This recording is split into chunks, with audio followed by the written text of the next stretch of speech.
السلام علیکم۔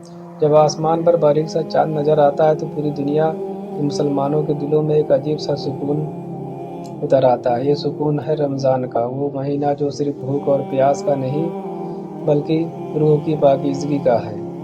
لیکن رمضان اتنا مسلمانوں کے لیے خاص کیوں ہے؟ اس کا جواب اللہ تعالیٰ قرآن میں فرماتا ہے۔ سورہ بقرہ آیت نمبر 185۔ رمضان وہ مہینہ ہے جس میں قرآن نازل کیا گیا، جس میں ہدایت کی کھلی نشانیاں ہیں جو حق اور باطل کو الگ کرتی ہے۔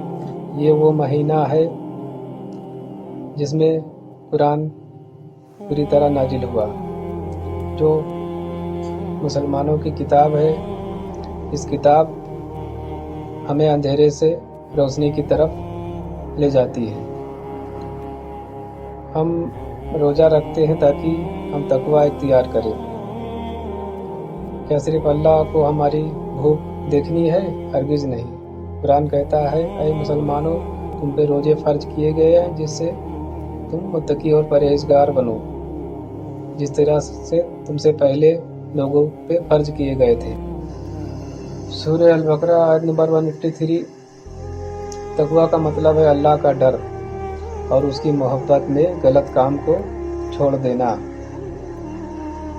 سیلف کنٹرول سکھاتا ہے۔ جب ہم اللہ کے لیے حلال چیزوں کو کھانے پینے سے رک جاتے ہیں تو ہمارے اندر اتنی طاقت آ جاتی ہے کہ ہم حرام کاموں کو بھی آسانی سے چھوڑ سکتے ہیں۔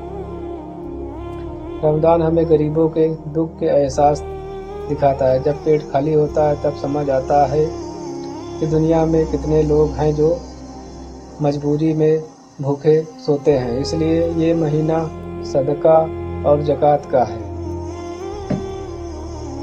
اپنے دسترخوان کو بڑا کیجیے تاکہ کوئی پڑوسی بھوکا نہ رہے۔ دوستو، رمضان ایک اینول ٹریننگ کیمپ ہے۔